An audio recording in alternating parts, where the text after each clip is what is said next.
बिस्मिल्लाहिर्रहमानिर्रहीम। अस्सलाम वालेकुम। कैसे हैं आप सब लोग? आई होप आप सब ठीक होंगे। मैं भी बिल्कुल ठीक ठाक हूँ। आज बस ब्रेकफास्ट के बाद ही मैं फ़ौरन किचन में आ गई थी और मैंने सोचा कि जल्दी से क्लीनिंग कर लेती हूँ क्योंकि बहुत ज़्यादा काम नहीं था, बस थोड़ा सा ही था। जैसा कि मैं हमेशा आपको गाइड करती हूँ कि आप जब भी खाना वगैरह बनाएं तो थोड़ी थोड़ी क्लीनिंग करते रहा करें, तो आप पे बर्डन बहुत कम हो जाएगा। तो आज मैं आपको दिखाती हूँ कि किचन काउंटर टॉप रात को जब अच्छे तरीके से क्लीन किया होता है तो उसके बाद किस तरह से नेक्स्ट डे आपका काम बहुत ज़्यादा कम होता है। आप सबको पता है कि मैं ब्रेकफास्ट में अपने हस्बैंड के लिए शेक वगैरह बनाती हूँ, तो इस वजह से मैं इस जूसर मशीन को भी, ये मैंने यहाँ सऊदी अरब में ही ली थी, तो मैं इसको फ़ौरन क्लीन कर देती हूँ। थोड़ा बहुत मुझे लगे कि इसके ऊपर गीले हाथ वगैरह लग गए हैं तो मैं इसको फ़ौरन क्लीन कर देती हूँ। बाकी जो मैंने ब्रेकफास्ट बनाया था बस वो चीज़ें पड़ी थी, मैं काउंटर टॉप को अच्छे तरीके से क्लीन कर लूँगी ताकि दोपहर का जब मैं खाना बनाना स्टार्ट करूँ तो सब कुछ काम हो चुका हो पहले से, और उसके अलावा खाना बनाने के बाद भी काउंटर टॉप पे इतना ज़्यादा मेस ना हो, वो भी हल्का-फुल्का होगा, फिर खाने के बाद दोबारा कर लूँगी। तो बस अभी ये सब चीज़ें नाश्ते की पड़ी हुई हैं।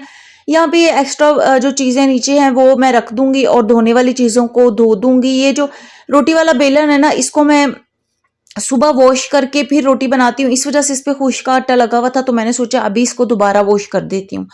जैसा कि आपने देखा कि मैंने सफ़रा बिछाया हुआ था, और सफ़रा बिछाने के सबसे बड़ा फ़ायदा ये होता है कि आपका काउंटर टॉप बहुत साफ़-सुथरा होता है और आप इसको उतार के फेंक सकते हैं। मैं आपको बहुत दफ़ा पहले भी बता चुकी हूँ कि सफ़रा सऊदी अरब में यूज़ होता है, तो इस वजह से ईज़िली अवेलेबल है। आपके घर में डिफरेंट शॉपर्स आते हैं जिसमें चीज़ें होती हैं, आप उनको कट करें और यूज़ कर लें, वो बिछा लें और रोटी वगैरह बनाएँ, बाद में उसको उठा दें।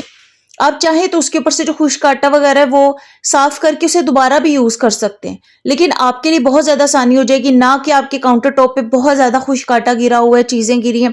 अगर एग वगैरह बनाए तो समटाइम्स एग भी गिर जाते हैं थोड़ा बहुत, तो बहुत ज़्यादा क्लीनिंग की ज़रूरत पड़ जाती है, बहुत टाइम टेकिंग होता है।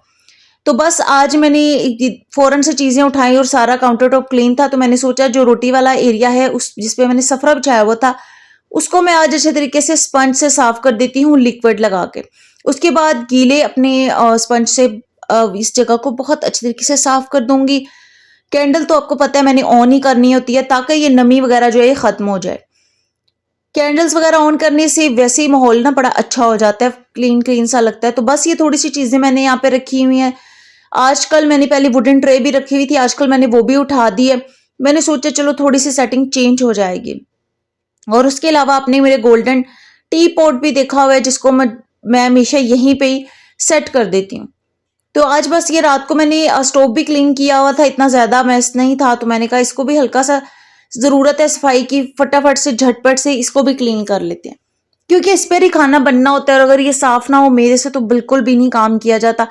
और अगर उसी तरह से बार-बार रेपिटेडली यूज़ करते रहें तो जो थोड़ा बहुत ऊपर खाने के ज़रात, आटा वगैरह गिरता है, वो फिर खुश्क हो जाता है, जल जाता है हीट की वजह से, और फिर जब हम क्लीनिंग करने बैठते हैं तो वो बहुत ज़्यादा टाइम टेकिंग होता है, मेहनत भी बहुत ज़्यादा लगती है, और अक्सर लोग फिर जो स्टील की स्क्रबर्स वगैरह हैं उनको यूज़ करते हैं जिससे कलर भी ख़राब हो जाते हैं उनके स्टोव के, तो इस तरह से ना किया करें। जब थोड़ी बहुत कोई चीज़ गिरे उसे फ़ौरन साफ़ कर लिया करें। अगर आपको लगता है कि कोई चीज़ खुश्क हो गई है, गिर गई है और खुश्क हो गई है, सालन है, आटा है, एग वगैरह है, तो फिर आप थोड़ा-सा लिक्विड डिश वॉश पानी में मिक्स करें और उसके ऊपर डाल दिया करें। जब वो सॉफ्ट हो जाए तो फिर उसे आराम से साफ कर लिया करें।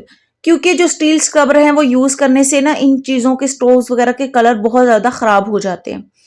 खैर मेरा तो इतना ज़्यादा मेसी नहीं था, बस मैंने लिक्विड वाला एक स्पंज स्क्रबर अच्छे तरीके से स्क्रब किया और उसके बाद मैंने साफ कर दिया। आज मैंने सोचा थोड़ा-सा टाइम है खाना बनाने में, तो ओवन के ऊपर से और अंदर से अच्छे तरीके से क्लीनिंग कर देती हूँ। मेरे ओवन के ऊपर कोई जाली वगैरह नहीं है, इस वजह से मैं इसके ऊपर भी काफ़ी चीज़ें ऑर्गेनाइज कर लेती हूँ। बहुत से ओवन के ऊपर एक जाली होती है जिसमें से इसकी एयर पास होती है, तो अगर आपके उस तरह से ओवन हो तो फिर आप बिल्कुल भी इसके ऊपर कोई चीज़ मत रखें।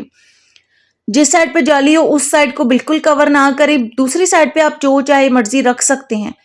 खैर मैंने तो इसको अच्छे तरीके से कवर किया क्योंकि मेरे ओवन की एक साइड पर जाली है, तो मुझे तो इसलिए ये है कि मैं आसानी से उसके ऊपर अगर कोई सेटिंग वगैरह करना चाहूँ तो मैं कर सकती हूँ। आज मैंने सोचा कि ओवन को अंदर से भी क्लीन करते हैं क्योंकि सालन वगैरह जब गर्म होता है तो थोड़े बहुत ऑयल की छींटे वगैरह ओवन में गिर जाते हैं, तो थोड़ा-थोड़ा क्लीन कर लेना ज़्यादा बेहतर होता है। ओवन भी बहुत ज़्यादा क्लीन होने वाला नहीं था, बस थोड़ी-सी ज़रूरत थी, तो बस इसको भी मैंने सोचा थोड़ा-सा हार्डली 10 मिनट मुझे लगे और मैंने इसको क्लीन कर लिया।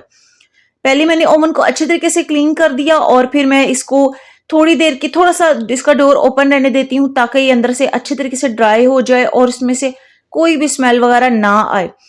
उसके बाद जो मैंने ओवन की चीजें उतारी थी, ओवन की अंदर से प्लेट वगैरह निकाली थी, उन सब चीजों को मैं बहुत ध्यान से वॉश कर लेती हूँ, क्योंकि शीशे की प्लेट होती है और इसको भी साफ करना इतना ही जरूरी है। और इसकी जो वॉशिंग है वो भी बहुत एहतियात से करनी चाहिए कि ये गिरे और टूटे ना।